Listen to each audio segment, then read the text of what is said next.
Welcome to my channel.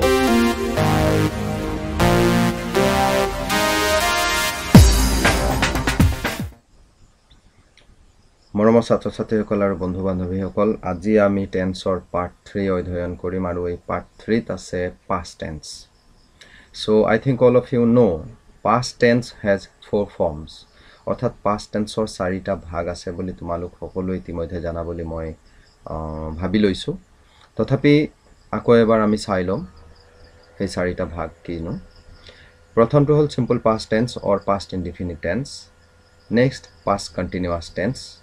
3 নম্বৰটো past perfect tense আৰু 4 নম্বৰটো হ'ল past perfect continuous tense. এতিয়া আমি simple past tense বা past indefinite tenseৰ ব্যৱহাৰ সমূহ শিকিম আৰু ইয়াৰ প্ৰথম পইণ্টটো হ'ল কোনো এটা কাম অতীততে সম্পন্ন হোৱা বুজালে. To talk of an action completed in the past. For example, they arrived here last Sunday. মানে যিটো কাম অতীতত সম্পন্ন হোৱা বুজায় তেনে ধৰণৰ কাম প্ৰকাশ কৰিবলৈ simple past tense ব্যৱহাৰ কৰা হয়. উদাহৰণ স্বৰূপে they arrived here last Sunday. এই বাক্যটোত উদাহৰণটোত last Sunday শব্দটোৱে কামটো অতীতত সম্পন্ন হোৱা বুজাইছে. নেক্সট পইণ্ট কাম সম্পন্ন হোৱাৰ সঠিক সময় উল্লেখ নাথাকিলেও কামটো অতীততে হোৱা বুজালে. আমি ইয়াৰ আগৰ উদাহৰণটোত সঠিক সময় এটা পাইছো past tenseৰ last Sunday. দেখিছানে তোমালোকে last Sunday. কিন্তু ইয়াৰ পিছৰ পইণ্টটো হ'ল যে সময় যদি উল্লেখ নাথাকে. To talk of an action completed in the past without mentioning time. সময় উল্লেখ নথকাকৈও যদি কামটো অতীতত হোৱা বুজায় তেনেহলে আমি simple past tense ইউজ কৰিব পাৰো. For example, I saw a large elephant. মই এটা ডাঙৰ হাতী দেখিলো. 3 নম্বৰটো হ'ল অতীতত একেলেথাৰিয়ে কেইবাটাও কাম এটাৰ পিছত আনটো হোৱা বুজালে. মানে কাম এটাৰ পিছত আনটো চলি থাকিব কিন্তু সময়টো হ'ব অতীতৰে. To talk of a series of action. To talk of a series of action completed in the past. For example, I met Meena on the way. মই বাটত মিনাক লগ পাইছিলো. Both went to market. দুয়ো বজাৰলৈ গৈছিলো and bought some vegetables. আৰু কিছুমান শাক-পাচলি কিনি আনিলো. দেখিছানে? তিনিটা কাম হৈছে ইয়াত. এই বাক্যটোত একেলেথাৰিয়ে এটাৰ পিছত আনটো কাম হৈছে. প্ৰথমতে মিনাক লগ পোৱাটো হ'ল, তাৰ পিছত দুয়ো বজাৰলৈ যোৱাটো হ'ল, তাৰ পিছত কিছুমান শাক-পাচলি বা ভেজিটেবলছ কিনাটো হ'ল. গতিকে এনে ধৰণৰ অতীতত বুজোৱা একেলেথাৰিয়ে কামৰ বাবেও আমি simple past tense ইউজ কৰিব পাৰো. নেক্সট পইণ্ট বিলাক চাওঁ এতিয়া. So my dear friends and students, next point comes here. অভ্যাগত কাম অতীতত সম্পাদিত হৈ যোৱা বুজালে. That means to talk of past habits. For example, Mr. Nayak taught us English.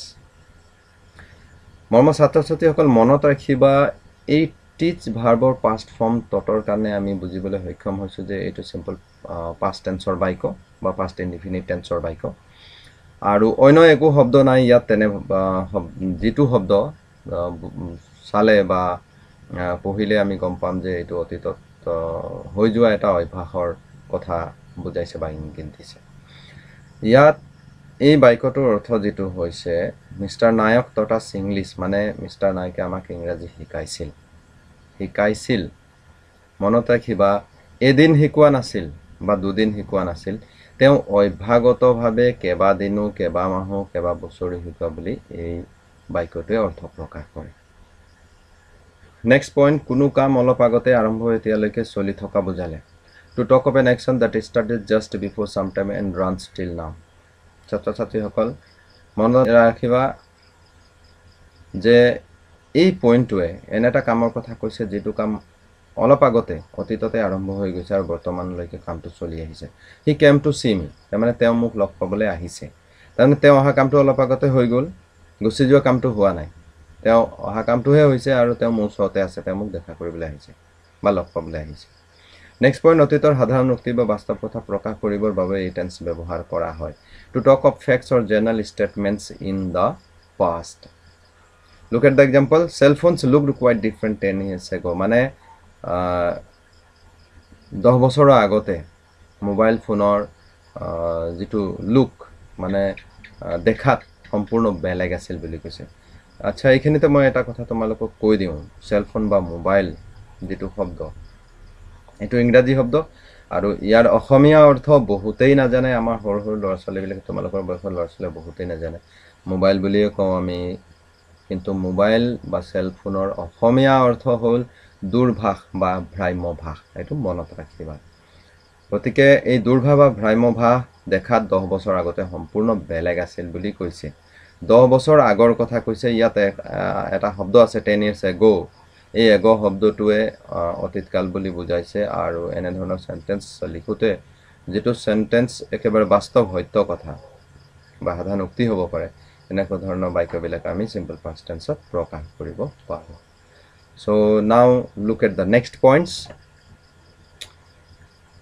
কেতিয়াবা নম্ৰতা অৰ্থাৎ মডেষ্টি দ্বিধা মানে হেজিটেশন অনুৰোধ আদি প্ৰকাশ কৰিবৰ বাবে কেন মে উইল আদিৰ পাষ্ট ফৰ্ম ক্ৰমে কুড মাইট উডৰ ব্যৱহাৰ কৰা হয় ইংলিছত এয়া ব্যৱহাৰ দেখিবলৈ পোৱা যায় বিভিন্ন গ্ৰামাৰত এই বিষয়টো স্পষ্টকৈ লিখা থাকে for example could you please help me মানে কেনৰ হলনি কুড ব্যৱহাৰ কৰিছে ঠিক তেনে দৰে might I ask you about her মানে মেৰ হলনি মাইট ইউজ কৰিছে ঠিক তেনেকৈ উইলৰ হলনি উড ব্যৱহাৰ কৰি ইন্টাৰগেটিভ সেন্টেন্স লিখা হৈছে would you tell me the time next point কেতিয়াবা ইচ্ছা অনিচ্ছা বা আগ্ৰহ আদি প্ৰকাশ কৰিবৰ বাবেও কেন উইল সেল আদি ভাৰ্বৰ পাষ্ট ফৰ্ম ব্যৱহাৰ কৰা হয় for example I could feel inclined to love for joy.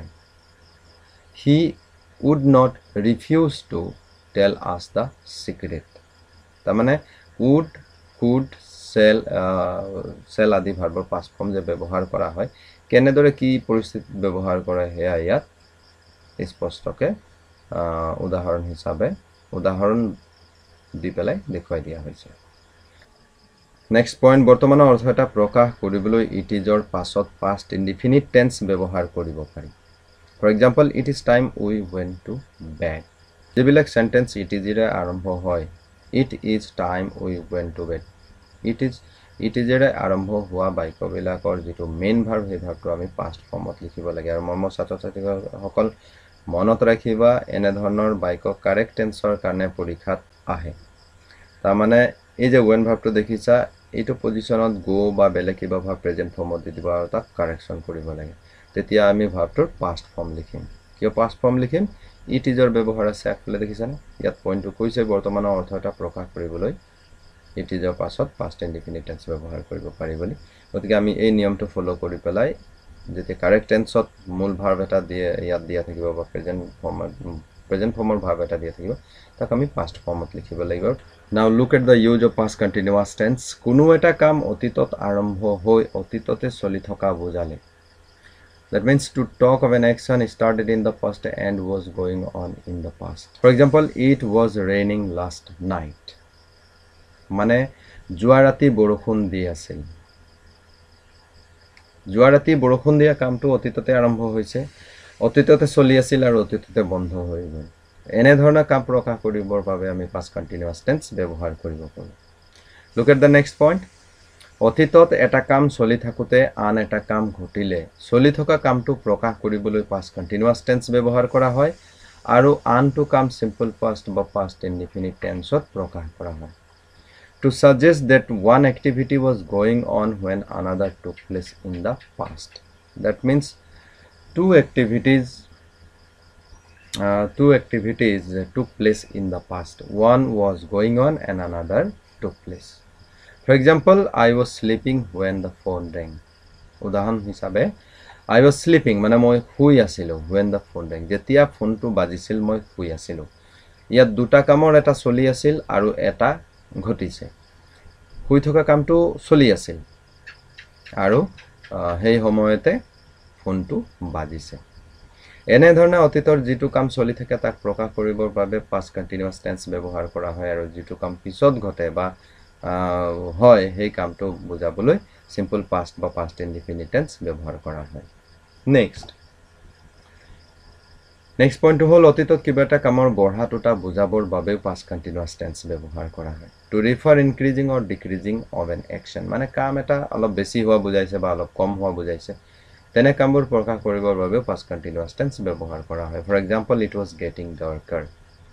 মানে বেছি আন্ধাৰ হৈ আছে এই বেছি আন্ধাৰ হৈ আছে বুজাবৰ কাৰণে গেটিং ডাৰ্কাৰ ডাৰ্কাৰ শব্দটো চোৱা এটো ডিগ্ৰীৰ হিচাপত যদি আমি চাও তেনেহলে এটো ডাৰ্কাৰ তাৰ মানে ক্ৰমান্বয়ে বাঢ়ি যোৱা বুজাইছে কম্পিটিটিভ ফৰ্ম বুজাইছে গতিকে এনে ধৰণে এন্ধাৰ বেছি হৈ থকা পোহৰ বেছি হৈ থকা বেমাৰ বেছি হৈ থকা বা বেমাৰ ভাল হৈ থকা মানে বেমাৰ কমি যোৱা এনেকা ধৰণৰ সেন্টেন্স বিলাক প্ৰকাশ কৰিবৰ বাবে আমি past continuous tense ব্যৱহাৰ কৰিব পাৰি নেক্সট পইণ্ট অতীতত দুটা কাম একে সময়তে চলি থাকিলে দুইটা কামৰ বাবে past continuous tense ব্যৱহাৰ কৰিব পাৰি দুটা কাম একে সময়তে চলি আছে আৰু দুইটাৰ কাৰণে আমি past continuous tense ইউজ কৰিব পাৰো For example, Ostami was watching TV while her mother was cooking dinner. Ostomie TV চাই আছিল আৰু মাকে ভাত ৰান্ধি আছিল মানে ৰাতিৰ আহাৰ ৰান্ধি আছিল মন কৰিবলগীয়া যে তলত লিখা ধৰণে লিখিলেও ভুল নহব However, it will not be wrong as written below. তাৰ মানে ইয়াক এই Ostami was watching TV while her mother was cooking dinner. এই বাক্যটো অলপ বেলেগ ধৰণে লিখিব পৰা যায় কেনেকৈ লিখিব পৰা যায় চাওঁচোন উদাহৰণ দিয়া আছে Ostami was watching TV while her mother cooked dinner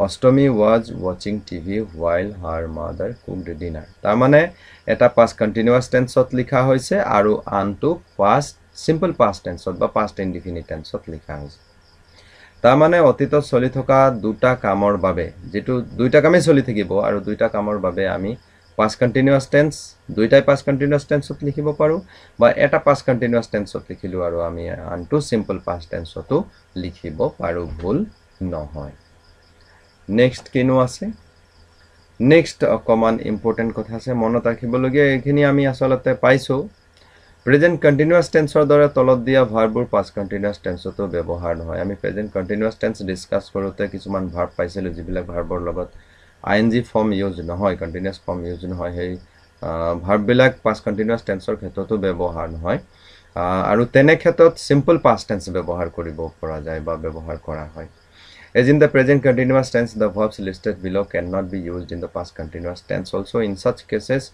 simple past tense is used. Verbs of senses: see, smell, hear, appear, notice, recognize. Verbs of emotion: love, like, hate, wish, prefer, want, desire. Verbs of thinking and knowing: feel, think, know, hope, suppose, believe, understand, remember, realize, suspect, adi. এইবিলাক ভাৰ্বৰ present continuous tense নহয় past continuous tense নহয় আৰু বেলেগ বেলেগ continuous tense নহয় বুলি মই আগতে কৈ থৈছো ফৰ एग्जांपल হিচাপে সোৱা Gita was thinking that she was late Gita was thinking that she was late লিখিব নোৱাৰি we cannot write Gita was thinking that she was late we have to write Gita thought that she was late আমি simple past form use কৰিব লাগিব গতিকে এনেদৰে past continuous tenseৰ ব্যৱহাৰ আমি দেখিবলৈ পাওঁ ইয়াৰ পিছত আমি past perfect tenseৰ ব্যৱহাৰ অধ্যয়ন কৰিম Look at the first point. অতীতত হৈ যোৱা দুটা কামৰ যিটো আগতে সম্পন্ন হয় হেতু হেই কামটো প্ৰকাশ কৰিবলৈ past perfect tense ব্যৱহাৰ কৰা হয় আৰু যিটো পিছত সম্পন্ন হয় হেতু বুজাবলৈ simple past tense ব্যৱহাৰ কৰা হয় That means we use the past perfect tense for the first action and the simple past tense for the second action of the first মানে অতীতত দুটা কাম সম্পন্ন হৈছে মানে অতীতত দুটা কাম সম্পন্ন হৈছে এটা আগত আৰু আনটো পিছত যেটো কাম আগত সম্পন্ন হ'ব সেই কামটোৰ বাবে আমি past perfect tense ইউজ কৰিম আৰু যেটো কাম পিছত সম্পন্ন হয় সেই কামটোৰ বাবে আমি simple past বা past indefinite tense ইউজ কৰিম Look at the example The thief had run away before the police arrived মানে পুলিশ অহাৰ আগতে চোৰটো পলাল কোনটো কাম আগত হ'ল চোৰ পলুৱা কামটো আগত হ'ল আৰু পিছত আহিল পুলিশ মানে এনেদৰে অতীতৰ দুটা কামৰ যেটো কাম আগতে সম্পন্ন হয় সেই কামটো প্ৰকাশ কৰিবলৈ past perfect tenseৰ ব্যৱহাৰ কৰা হয় আৰু যেটো পিছত সম্পন্ন হয় তাক প্ৰকাশ কৰিবলৈ simple past tense বা past indefinite tense ব্যৱহাৰ কৰিব পাৰি এনেকুৱা সেন্টেন্সবোৰ প্ৰকাশ কৰোতে when before as soon as till until after আদি কনজাংশনৰ ব্যৱহাৰ হয় নেক্সট পইণ্ট কেতিয়াবা অতীতৰ কোনো ঘটনা সম্বন্ধে অবাস্তৱ কল্পনা বা অনুমান বুজাবলৈও if বা I wish ৰ পাছত past perfect tense ব্যবহাৰ কৰা হয় look at the example if I had done it I should have died মানে যদি মই এটো কৰিলো হেতেন মই মৰি থাকিলো হয় I wish I had met you 10 years ago সে যদি মই 10 বছৰ আগতে তোমাক লগ পোৱা হেতেন মানে ঘটনাটো অতীতৰ কিন্তু ই অবাস্তৱ কল্পনা এটো এটা অনুমান হে এনেকুৱা হ'ব নোৱাৰে যেটো সময় পাৰ হৈ গল সেই সময়টোৰ ওপৰত এটা অবাস্তৱ কল্পনা বা অনুমান বুজাবলৈ if বা wish থাকিলে তেনেকুৱা ধৰণৰ সেন্টেন্সত past perfect tense ব্যৱহাৰ কৰিব পাৰি তাকে এই পইণ্টে প্ৰকাশ কৰিছে next use of past perfect continuous tense look at the point কোনো এটা কাম অতীত কালৰ এটা সময়ত আৰম্ভ হৈ অতীত কালৰ আন এটা কামৰ আগলৈকে বা এটা নিৰ্দিষ্ট সময়লৈকে চলি থকা বুজালে past perfect continuous tense ব্যৱহাৰ কৰা হয় This tense is used to show that something started before a point of time in the past and continued up until another time in the past. For example, Mr. Tiwari had been teaching in this school for 20 years before he retired. তাৰমানে কামটো অতীতত ঘটিছে কামটো অতীতত আৰম্ভ হৈছে আৰু আন এটা কামৰ আগলৈকে ঘটিছে ইয়াত চোৱা before conjunctioner পিছত before conjunctioner পিছত he retired বুলি আছে মানে তেওঁ অবহৰ হোৱাৰ আগতে তেওঁ অবহৰ হোৱা কামটো পিছত হৈছে তাৰ আগতে তেওঁ কি কৰিছে 20 বছৰ ধৰি পেলাই এইখন বিদ্যালয়ত মিষ্টাৰ তিৱাৰী এইখন বিদ্যালয়ত পঢ়াই আছিল এনে ধৰণে অতীতত হৈ যোৱা দুটা কামৰ যেটো একেৰাহে বহু সময় ধৰি চলি আছিল বা আনটো কামৰ আগলৈকে চলি আছিল এটা নিৰ্দিষ্ট সময়লৈকে চলি আছিল তেনে কামবিলাক প্ৰকাশ কৰিবলৈ past perfect continuous tense ব্যৱহাৰ কৰা হয় মন কৰিবলগীয়া যে past perfect continuous tenseত ব্যাপক সময় বুজাবলৈ আমি কিছুমান বাক্যাংশ ব্যৱহাৰ কৰোঁ we use some phrases that express duration with the past perfect continuous tense for example all through yesterday for 10 years for a long time etc এনে ধৰণে এই বাক্যাংশ বা ফ্ৰেজ বিলাকে প্ৰকাশ কৰে যে সেন্টেন্সটো past perfect continuous tenseত আছে past perfect continuous tenseত এই ফ্ৰেজ বিলাক থাকে আৰু এই ফ্ৰেজ বিলাকে আমাক ইংগিত দিয়ে বা বুজাই দিয়ে যে সেন্টেন্সটো past perfect continuous tenseৰ গতিকে মৰমৰ ছাত্ৰ ছাত্ৰীসকল আমি এনে ধৰণৰ অধ্যয়ন কৰিব লাগিব আজি এই টেন্সৰ পাৰ্ট 3 ভিডিওটো ইয়াতে সমাপ্ত হৈছে এনে ধৰণৰ ভিডিও চাই থাকিবলৈ আৰু পাই থাকিবলৈ তোমালোকে চেনেলটো লাইক শেয়াৰ এণ্ড সাবস্ক্ৰাইব কৰিবা জয় আই অসম জয় হিন্দ